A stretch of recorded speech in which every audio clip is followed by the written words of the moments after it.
오늘 말씀은 제가 미가서 6장 6절에서 8절의 말씀 화면에 보시면 나올 겁니다. 이 말씀을 여러분과 함께 읽으며 오늘 말씀을 시작을 하려고 합니다. 글씨가 보이시려나요? 네, 보이시는 분은 읽으시고 안 보이시는 분은 들으시면 됩니다. 같이 한번 해볼게요. 내가 무엇을 가지고 여호와 앞에 나가며 높으신 하나님께 경배할까? 내가 번제물로 1년 된 송아지를 가지고 그 앞에 나아갈까? 여호와께서 천천의 수장이나 만만의 강물 같은 기름을 기뻐하실까? 내 허물을 위하여 내 맏아들을 내 영혼의 죄로 말미암아 내 몸의 열매를 드릴까? 사람아, 주께서 선한 것이 무엇임을 내게 보이셨나니 여호와께서 내게 구하시는 것은 오직 정의를 행하며 인자를 사랑하며 겸손하게 내 하나님과 함께 행하는 것이 아니냐. 아멘. 여러분, 이 말씀의 교훈이 뭐라고 생각하십니까? 간단히 말하면 이런 겁니다. 하나님이 우리에게 가장 바라고 그리고 가장 원하는 것이 있다면 충성도, 헌신도, 열심도, 열정도 아니라는 겁니다. 하나님이 우리에게 가장 바라시는 것은 매일의 삶 속에서 그리고 매 순간 속에서 하나님과 교제하며 살아가는 것, 그것을 하나님은 가장 바라고 원하신다라는 말씀인 겁니다. 오늘 본문 역시 주님께서는 라오디게아 교회 성도들에게 내가 가장 많이 바라는 것은 나와 교제하는 삶이다, 이렇게 말씀하고 있습니다. 그러므로 오늘 말씀을 통해서 나는 날마다 주님과 교제하는 그런 삶을 살고 있는가 한번 점검해 보시고, 앞으로는 내가 날마다의 삶 속에서 주님과 교제하는 삶을 살겠습니다 라는 이런 다짐이 우리 모두에게 있었으면 합니다. 이제 오늘 우리가 묵상할 라오디게아 교회는 소아시아의 7번째 교회로 소개가 되고 있습니다. 먼저 오늘 말씀을 이해하시려면 라오디게아 교회가 있는 그 지역이 어떤 장소인가, 어떤 도시인가를 알면 좋을 것 같아요. 크게 두 가지로 유명했다고 합니다. 첫 번째는 의술이 유명했고, 또 아주 효능 좋은 약을 만드는 의약 제품으로도 유명한 도시였다고 합니다. 그러니까 오늘날로 말하면 의과 대학이 있을 법한 곳이었고, 굉장히 효능 좋은 약을 잘 만들어내는 그런 도시였습니다. 그리고 뿐만 아니라 라오디게아라는 지역의 땅은 굉장히 비옥합니다. 농사를 짓기에도 대단히 좋은 땅이고, 목축업을 하는 일에 있어서도 대단히 좋은 땅이었습니다. 여기서 우리가 알 수 있는 것은 라오디게아 교회는, 그 지역은 결국은 굉장히 부유한 도시였다라는 점을 알 수 있다라는 거예요.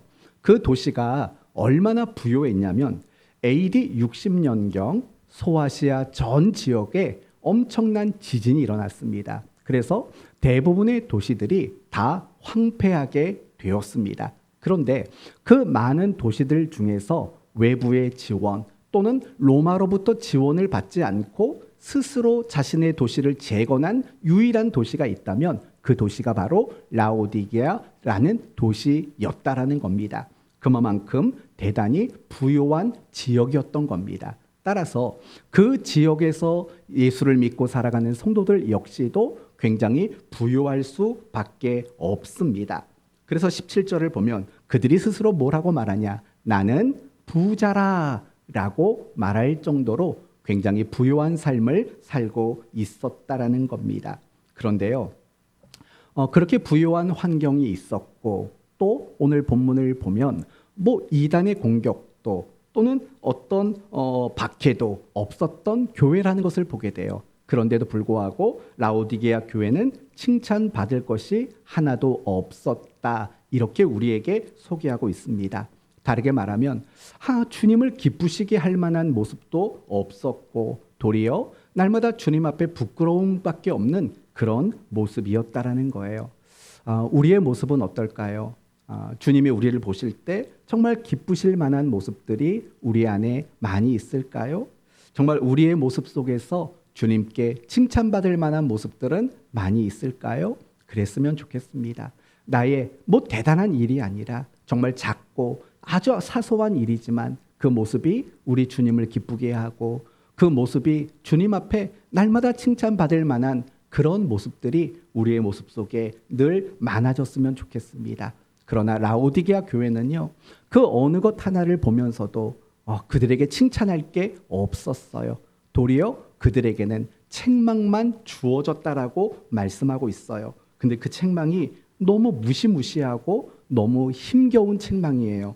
16절 말씀을 보니까요, 내가 이같이 미지근하여 뜨겁지도 아니하고 차지도 아니하니 내 입에서 너를 뭐한대요? 토하여 버리리라. 이렇게 말할 정도로 그들이 받은 그 책망은 너무나도 안타까운 거예요. 어떻게 보면 오해가 되겠죠. 아니, 주님이 교회를 보면서 토해버리고 싶다고 말하는 거 이거 지나친 거 아니야?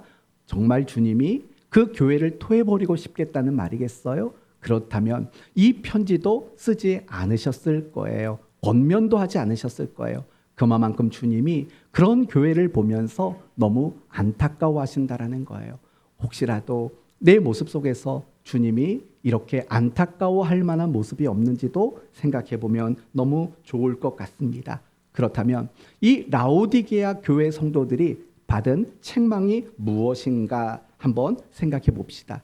이 정도로 책망을 받았다면 그들에게 어떤 신앙의 행위가 없었을까 우리는 생각이 들 겁니다. 그러나 오늘 본문은 그들에게 신앙의 행위가 없었다고 말하지를 않아요. 15절 말씀을 보시면 이렇게 말을 해요. 내가 내 행위를 아노니. 분명히 내 행위를 안다라는 거는요, 라오디게아 교회 성도들에게도 신앙의 행위가 분명히 있었다라는 거예요. 오늘 우리같이 말입니다. 어김없이 예배에 참석하는 행위, 늘 집에서도 성경을 읽는 행위, 시간이 날 때마다 하나님 앞에 기도하는 행위, 또는 전도도 하고 어떤 봉사와 섬김의 일을 하는 그 어떤 다양한 신앙의 행위들이 그들에게 분명히 있었다라는 거예요. 나는 부자라 이렇게 말할 정도로 그들의 행위 그 자체가 대단히 많이 있었다라는 것을 우리는 알 수 있어요. 그런데 문제는 뭘까요? 왜냐하면 그들에게 신앙의 행위가 없었던 게 아니잖아요. 우리처럼 예배도 말씀도 기도도 봉사도 사역도 열심히 그들은 행위로 나타냈어요. 근데도 칭찬을 하고 있어요. 책망을 하고 있어요. 그 책망의 이유는 간단한 거예요. 미지근하다라는 거예요. 미지근하다는 거예요. 차지도 않고 더웁지도 않고 미지근하다라고 그 책망의 이유를 말하고 있어요. 그러면 이제 우리가 주목할 건 그거예요. 그러면 신앙이 미지근하다라는 건 도대체 무슨 뜻일까를 생각해 봐야 돼요. 우리가 국어 사전을 찾아보면은요, 미지근하다라는 말은 이렇게 표현되어 있어요. 태도가 분명하지 않고 소극적인 자세를 가지는 것이라고 말을 해요. 간단히 말하면 뭘 해도 적극적이지 않다라는 거예요. 뭘 해도 그 속에 열정이라는 것이 없었다라는 거예요. 예배는 드리지만 그 예배에 열정이 없었고, 성경은 가까이 하고 있지만 그 성경에 대한 열정이 없었다는 거고, 기도는 하지만 그 기도에 대한 열정도 없었다라는 거예요. 그들이 행하는 모든 신앙의 모습 속에 열정이라는 게 담겨져 있지 않았다라는 거예요. 모든 면에서요. 그런데 오늘 본문을 보면 그들이 잃어버린 가장 대표적인 열정이 있다고 오늘 본문은 우리에게 소개하고 있어요. 그게 바로 14절이에요. 얼마 전에도 여러분에게 말씀을 드렸는데요. 소아시아에 보낸 7교회의 편지를 읽으실 때 가장 첫 번째는 주님의 모습을 소개해요. 주님의 모습. 근데 그 주님의 모습을 소개하는 이유는 그게 가장 중요한 핵심이라는 거예요. 그러면 라오디게아 교회에게 편지하셨던 주님의 모습이 뭔지를 한번 보시면 4가지로 단어가 나와요. 첫 번째는 아멘이시오 나와요. 두 번째는 충성되고, 세 번째는 참된 증인이시오. 그리고 네 번째는 창조의 근본이시다라고 말을 해요. 그러니까 예수님의 모습을 이 4가지로 말하는 거예요. 아멘, 충성, 증인, 그리고 창조의 근원이라고 말해요. 그런데 우리가 조금만 생각해 보시면은요, 이 4가지 단어는 아주 중요한 공통점이 있어요. 그 공통점이 뭐냐면 바로 말씀이라는 공통점이에요. 여러분, 우리가 세상에서 아멘 할 수 있는 것은 말씀 말고는 없어요. 물론 가끔씩 권사님들은 세상에서도 동네에서 이야기할 때 습관처럼 아멘 하는 분도 계시지만 우리가 정말 아멘 할 수 있는 근거는 말씀 말고는 없어요. 왜냐하면 하나님의 말씀만이 가장 완벽한 진리가 되기 때문에 그래요. 그래서 이 아멘이라는 건 말씀과 연결되고 있어요. 그 다음에 나오는 것이 뭐였어요?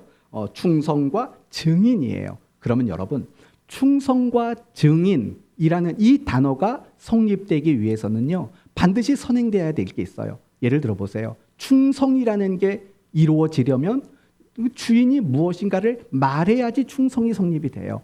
증인이라는 것도 어떤 말을 해야지만 증인의 역할을 할 수가 있는 거예요. 따라서 충성이라는 말이든 아니면 증인이라는 말이든 이 모든 것들은 말씀과 연관되고 있어요. 그리고 마지막으로 표현되는 창조의 근본. 하나님이 세상을 창조하셨을 때 무엇으로 창조하셨을까요? 말씀으로 창조하신 거예요. 그래서 지금 예수님의 모습을 소개하고 있는 이 네 가지의 표현들은 결국은 하나님의 말씀을 가지신 이로 묘사가 되고 있는 거예요. 말씀을 가지시고 말씀으로 역사하시고 말씀으로 주관하시는 그런 주님이시다라는 거예요. 그러면 왜 라오디게아 교회 성도들에게 편지를 할 때 주님의 모습을 말씀의 주인으로 묘사를 할까요? 그것은 지금 라오디게아 교회 성도들이 열정을 많이 잃어버렸어요. 근데 그들이 가장 특별히 가장 두드러지게 잃어버리면 안 되는 열정을 잃어버렸는데 그게 무슨 열정이냐? 말씀에 대한 열정을 그들이 잃어버렸다라는 거예요.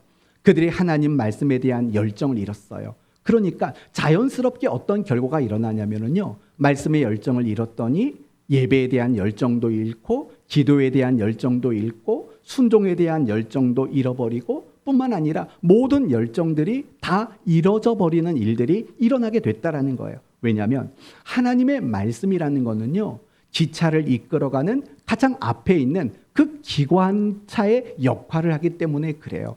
말씀을 잃어버리면 더 이상 움직일 수 있는 것은 아무것도 없기 때문에 그래요.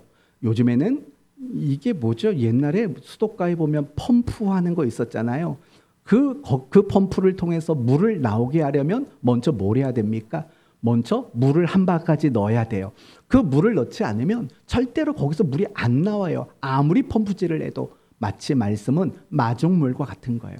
내가 하나님의 말씀을 붙잡으면은요, 나머지 모든 것들을 붙잡을 수 있게 돼요.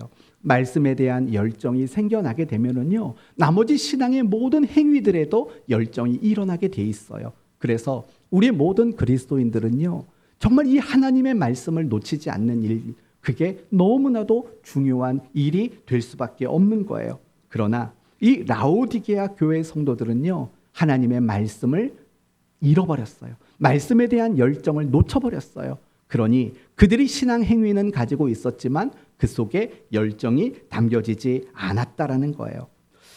그런데 잘 생각해 보면 어쩌면 여러분은 이런 생각이 드실 거예요. 그들이 예배를 안 드린 게 아니고 말씀을 안 본 게 아니고 기도를 안 한 게 아니에요. 나름대로 신앙의 열심들이 있었어요. 그런데 열정이 없었어요. 이 말을 여러분 이해하실 수 있겠어요? 열심이 있는데 열정이 없다? 이 말을 참 우리는 어쩌면 이해하기가 어려운 말이에요. 왜냐하면요, 우리는 그런 생각을 하거든요. 열심이 없다는 건 열정이 없는 거야 라고 우리는 생각하기 때문에 그래요. 그러나 그렇진 않아요. 우리가 신앙에 열심을 내더라도 열정이 없을 수가 있다라는 걸 우리는 잊지 말아야 돼요. 그러면 우리가 이렇게 헷갈리는 이유가 뭐냐면요, 이 성경이 말하는 열정이 뭔가를 우리는 이해하지 못하기 때문에 그래요. 우리가 이해하는 열정은 세상 사람들이 이해하는 열정과 참 많이 비슷해요. 뭐냐? 열정은 곧 열심이다. 이렇게 이해를 하거든요. 그런데 성경이 우리에게 가르쳐주고자 하는 열정은 뭐냐면요, 다른 게 아니에요. 성경이 말하는 열정은 열심이 아니라 간절함과 사모함을 열정이라고 말하는 거예요. 이 부분이 우리가 생각해 봐야 되는 굉장히 중요한 내용이 될 수밖에 없어요. 열정이란 결국 내가 사모하는 그 마음을 가지는 거, 그게 바로 성경이 말하는 열정이라는 거예요. 이 부분을 간략하게 설명해 드릴게요. 신약 성경을 보면 참 거짓된 신앙을 가진 사람들의 대표자로 바리새인과 서기관들을 소개한다는 것을 잘 아실 거예요. 그러면 그들에게는 신앙의 열심이 없었을까? 한번 생각을 해보세요. 그러면 그렇지 않다는 걸 알아요. 바리새인과 서기관들에 대한 성경의 가르침을 보면은요, 굉장히 열심이 많았다라는 거예요. 예를 들면 바리새인은 서서 따로 기도하여 이르되 하나님이여 나는 다른 사람들 곧 토색 불이 간음하는 자들과 같지 아니하고 이 세리와도 같지 아니함을 감사나이다. 그러면서 이렇게 기도해요. 나는 일회에 2번씩 금식하고 또 소득의 11조를 드리나이다 라고 말을 해요. 일주일에 이틀을 금식한대요. 이 정도는 엄청난 열심이지 않겠어요? 소득의 11조를 빠짐없이 날마다 드린대요. 굉장한 열심이 있는 거잖아요. 그런데요, 예수님이 그들에게 뭐라고 말을 했냐면 이렇게 말했어요. 이 백성이 입술로는 나를 공경하되 마음은 내게로서 멀었도다 라고 말을 해요. 이와 똑같은 이야기가 이사야서 1장에도 또 소개가 돼요. 여호와께서 말씀하시되 너희의 무수한 재물이 내게 무엇이 유익하뇨? 나는 수량의 번제와 살찐 짐승의 기름에 배불렀고 나는 수송아지나 어린 양이나 숫 염소의 피를 기뻐하지 아니하노라. 너희가 내 앞에 보이러 오는 이것을 누가 너희에게 요구하였느냐? 내 뭐만 밟았다고 말할까요? 마당만 밟았을 뿐이니라 라고 말을 해요. 이 말씀을 보면 이스라엘 백성들이 하나님 앞에 제물을 드리되 무수한 제물이래요. 무수한이 뭐예요? 셀 수 없을 정도로 많은 제물을 드렸다라는 거예요. 그런데 뭐라고 말하냐면 너희는 내 마당만 밟은 거야 라는 거예요.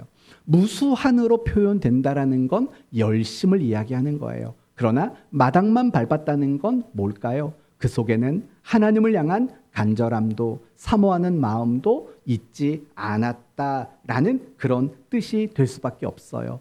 성경이 말하는 열정은 바로 이 간절함과 이 사모하는 마음, 그것을 간직한 상태를 열정이라고 말을 하는 거예요.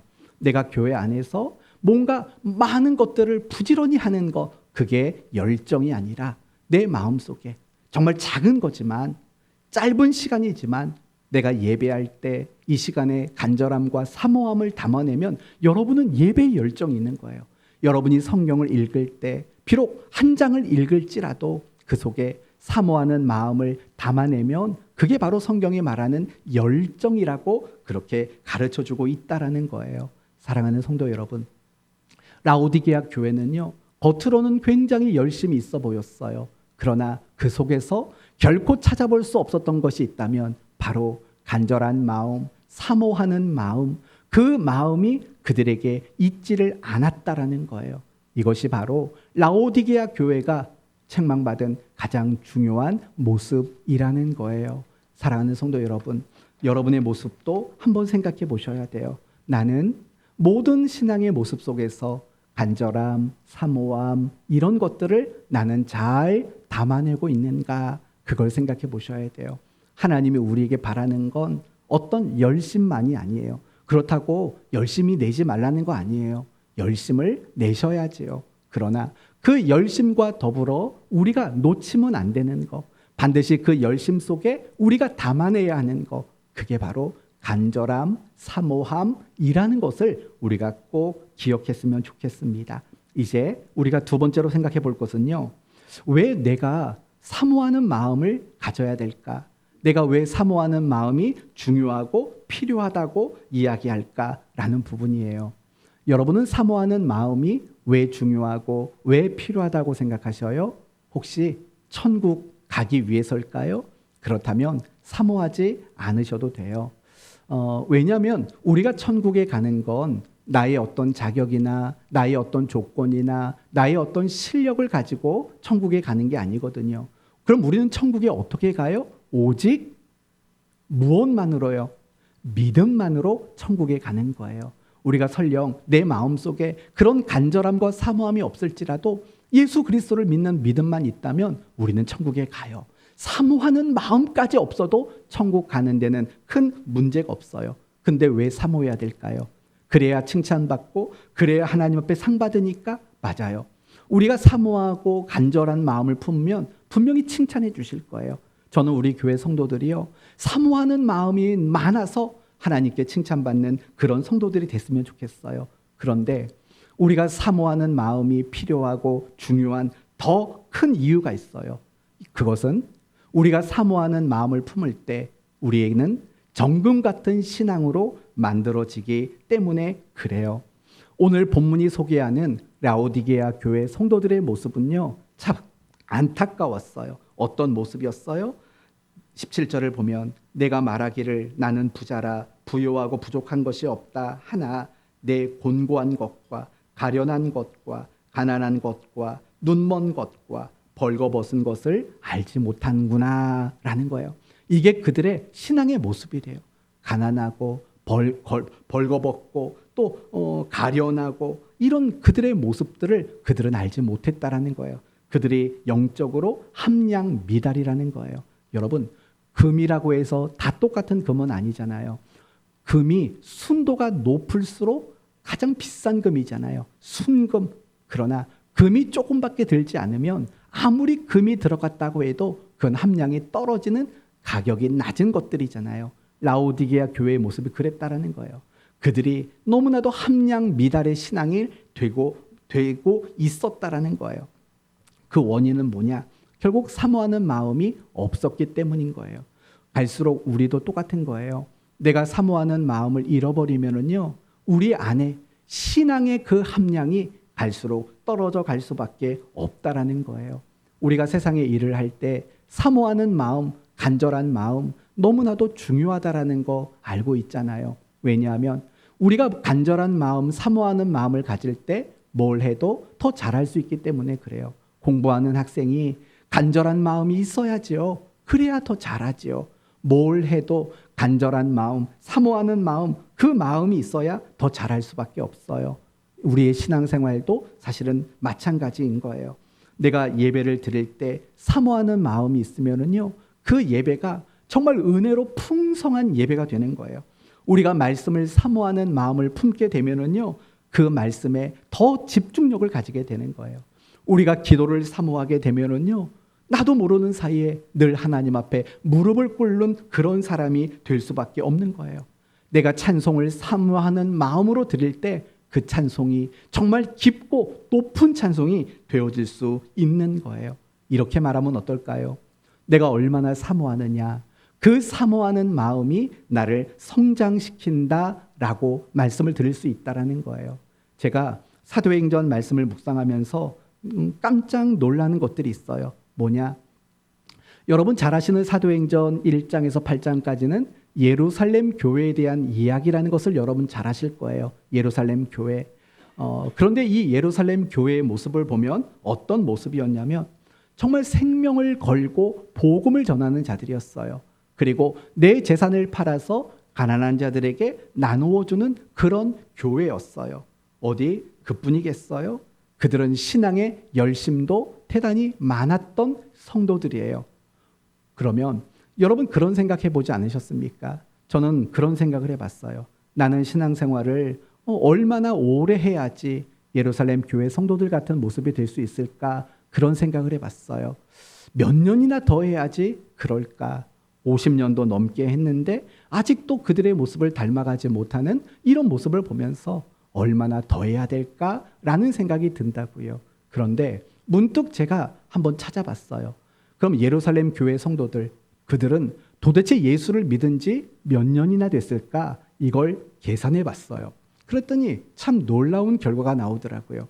여러분, 예루살렘 교회 성도들 중에서 믿음 생활을 제일 오래 한 사람이 있다면 누구였을까요? 당연히 제자들, 사도들이었을 거예요. 왜냐하면 예수님이 공생애를 시작하시면서 가장 먼저 불렀던 사람들이 당연히 그 제자들이었으니까 예수를 믿고 따르는 것을 가장 먼저 한 사람들이 바로 제자들이었을 거예요. 그럼 그 제자들은 언제 부름을 받았을까? AD 26년에서 27년쯤 될 겁니다. 그러면 사도행전 8장에 나오는 이야기는 스데반 집사님의 순교 사건이에요. 그러면 스데반 집사님은 언제 순교했을까? AD 34년에서 35년경 순교했다라고 기록이 돼 있어요. 그러면 계산을 해봐요. AD 26년에서 AD 34년을 계산해 보면 이게 길어야 10년이 채 되지를 않더라고요. 그러니 예루살렘 교회 성도들이 예수님을 구주와 주인으로 영접하고 예수 그리스도를 믿는 자로 살아갔던 그 시간은요, 10년 이상이 되지를 않았다라는 거예요. 그런데도 그들의 모습을 보면 복음을 전하는데 생명도 아까워하지 아니하고 가난한 사람들을 구제하는데 자기 재산도 아까워하지 않는 그런 사람이 됐다는 게 너무 놀라웠던 거예요. 그래서 어떻게 그럴 수 있을까를 생각해 보는데 이런 단어들이 빈번하게 나오더라고요. 어떤 단어냐면 날마다라는 단어가 사도행전 1장에서 8장까지 계속해서 반복되는 거예요. 날마다 모이기에 힘썼다. 날마다 떡을 뗐다. 날마다 함께 찬송했다. 날마다 함께 모였다. 날마다 함께 말씀을 들었다. 이런 표현들이 너무나 많은 거예요. 여러분, 날마다가 의미하는 바가 뭘까요? 그것은 간절한 거예요. 여러분, 우리가 무엇인가를 날마다 한다는 것은 뭐예요? 그건 내가 간절히 여긴다는 거고 내가 그거는 정말 사모한다라는 거예요. 이 날마다가 결국은 그들의 신앙을 너무 놀랍게 성장시켰던 가장 중요한 요인이 된다라는 거예요. 바로 그거예요. 사모하는 마음은 우리의 신앙을 성장시키는 거예요. 내가 신앙생활을 하면서 간절함이나 사모하는 그 마음, 그걸 잃어버리게 되면 우리의 신앙은 잘 성장하지를 못해요. 늘 제자리에서 답보하고 제자리에서 머물러 있는 그런 우리의 신앙이 되어질 수밖에 없기 때문에 그래요. 그러면 이제 여러분은 이런 생각이 들 거예요. 목사님, 사모하는 마음을 품는 것과 신앙이 성장하는 것이 도대체 무슨 상관이 있습니까? 라는 생각이 드실 수도 있어요. 이유는 간단해요. 사모하는 마음은 결국 우리를 견디도록 만드는 거예요. 사모하는 마음은 우리를 견디게 만들어요. 예를 들어 볼게요. 여러분, 운동선수들은요, 우리가 상상하는 그 이상의 고된 훈련과 또 자기 관리를 한다고요. 옛날에 김연아 선수가 은퇴하는 자리에서 지금 가장 하고 싶은 게 뭡니까? 라고 물었을 때 뭐라고 대답했는 줄 아세요? 피자를 마음껏 먹고 싶다고 그랬어요. 여러분, 이 말의 의미가 뭘까요? 자기가 선수 생활을 하는 가운데 자기 관리를 굉장히 엄격하게 해왔다라는 거예요. 또 이런 말도 있더라고요. 예전에 안정환 축구선수 아시죠? 그 축구선수에게 아들이 있다고요. 그러니까 누가 물어봤어요. 당신의 아들도 축구를 시킬 겁니까? 라고 물었어요. 그랬더니 대답을 뭐라고 했는 줄 아십니까? 질색팔색했어요. 난 절대로 내 아들 축구 안 시키겠대요. 왜 그런 말이 나왔을까요? 알거든요.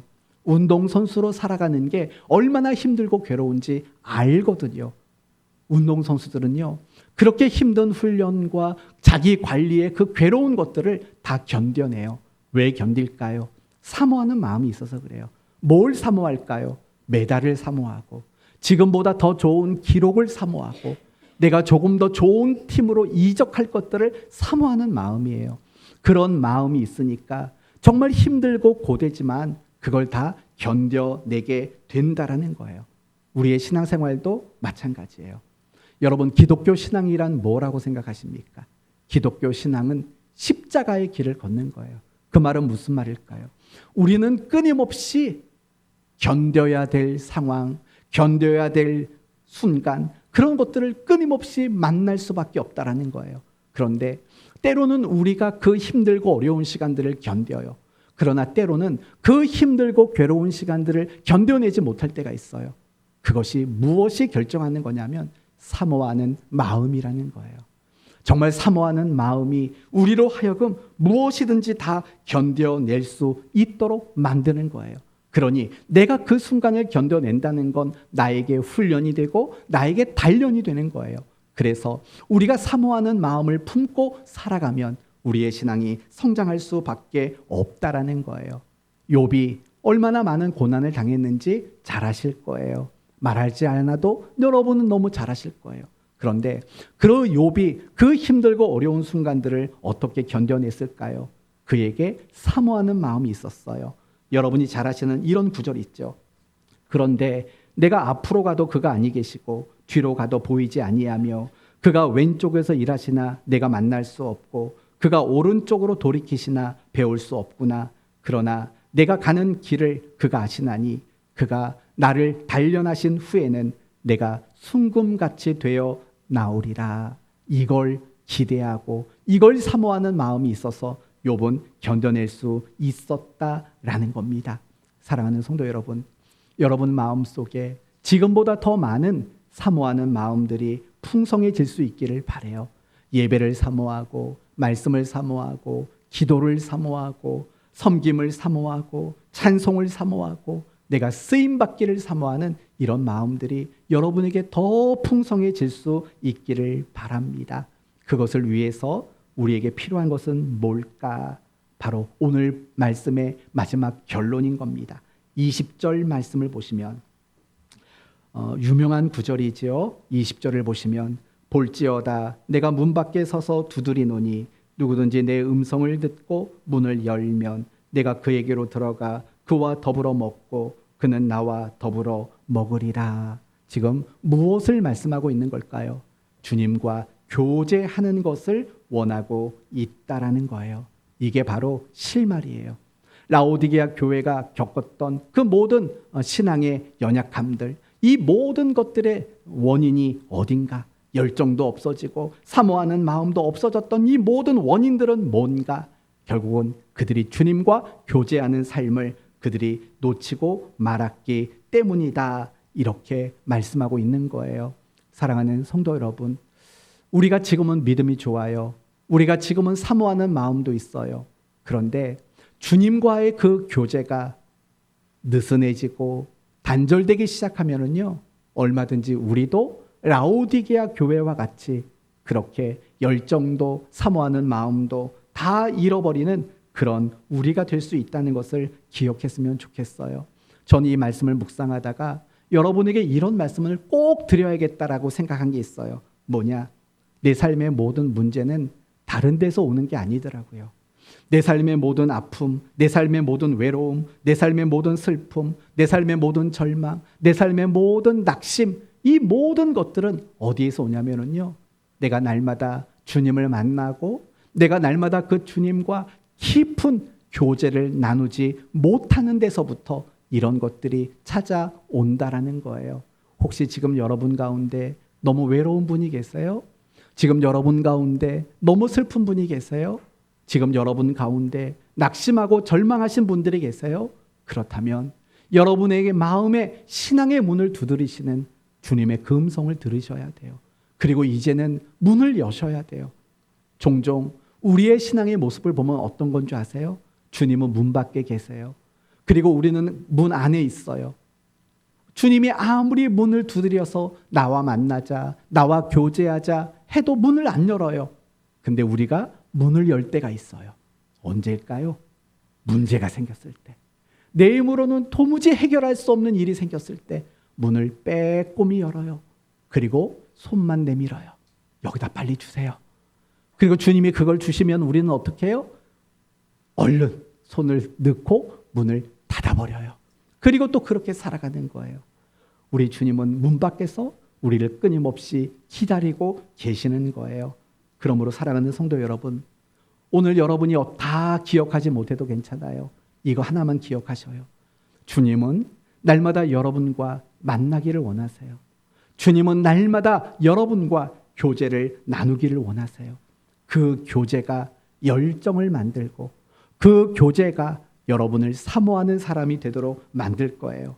주님과의 그 교제 속에서 누구에게도 받지 못했던 위로를 받게 될 거고, 주님과의 그 교제 속에서 어디서도 얻지 못했던 힘을 얻게 될 것이고, 주님과의 그 교제 속에서 잃어버렸던 기쁨도 웃음도 회복되게 될 거예요. 주님과의 그 교제 속에서 내 인생에 답답했던 질문에 대한 답도 얻게 될 거예요. 주님과의 그 교제 속에서 내가 가야 할 길, 내가 해야 되는 일, 그게 무엇인지 알게 될 거예요. 그리고 주님과의 그 교제를 통해서 이제 우리는 견딜 수 있는 사람이 될 수 있을 겁니다. 그러므로 날마다 주님과 교제하며 살아가는 저와 여러분 모두가 되었으면 합니다. 말씀을 마치겠습니다. 라오디게아 교회 성도들은 신앙에 열심이 있었습니다. 그러나 식어졌습니다. 무엇이 식어진 겁니까? 간절함과 사모하는 마음을 그들은 식어지게 만들었습니다. 그래서 그들의 신앙생활은 습관이고 그들의 신앙생활은 형식적인 것에 불과하고 말았습니다. 이 모든 원인은 뭐냐? 주님과 교제하는 일들을 놓쳤기 때문이라는 겁니다. 그러므로 우리가 아무리 바쁘고 분주해도 날마다의 삶 속에서 주님과 교제하는 그 친밀함의 시간을 놓치지 않는 복된 성도 되시기를 예수님 이름으로 축원드립니다. 아멘. 기도합시다.